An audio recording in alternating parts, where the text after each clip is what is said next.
శబరిమలపైన అయ్యప్ప కోరినట్టుగా ఆలయ నిర్మాణాన్ని అతి వేగంగా జరిపించాడు రాజశేఖర మహారాజు.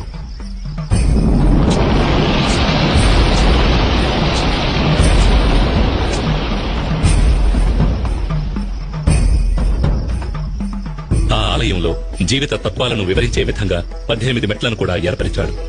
ఈ 18 పవిత్రమైన మెట్లు 18 కొండలకు, 18 మంది దేవతలకు, 18 తత్వాలకు ఆనవాలుగా ఉన్నాయి. 18 కొండలైన ఇంటిపారమల, కాళేకట్టిమల, పుదుచ్చేరిమల, కరిమల, తలైపారామల, దేవరమల, శ్రీపాదమల, మైలాడుమల, మాతంగమల, కాల్కిమల, చిట్రంబలమల, సుందరమల, నాగాంబలమల, గౌండమల, నిలకల్మల, నీలిమల, పొన్నామలమల, శబరిమల వంటి కొండలను 18 మంది దేవతలైన వినాయకుడు, శివుడు, పార్వతి, కుమారస్వామి, బ్రహ్మ, విష్ణు, రంగనాథుడు, కాళీ, యముడు, సూర్యుడు, చంద్రుడు, కుజుడు, బుధుడు, బృహస్పతి, శుక్రుడు, శనీశ్వరుడు, రాహువు, కేతువు అనే దేవతలను 18 తత్వాలైన చూడడం, వినడం, సువాసన, రుచి, స్పర్శ, కామం, దురాశ, క్రోధం, లోభం, మోహం, మదం, మాత్సర్యం, డాంబికం, సాత్వికం, రాజసం, తామసం, విద్య, అవిద్య వంటి గుణాలను తెలియజెప్పే విధంగా స్వామి తత్వాధీనుడై ఉన్నాడని తెలియజెప్పడమే ఈ 18 మెట్ల ఉద్దేశం.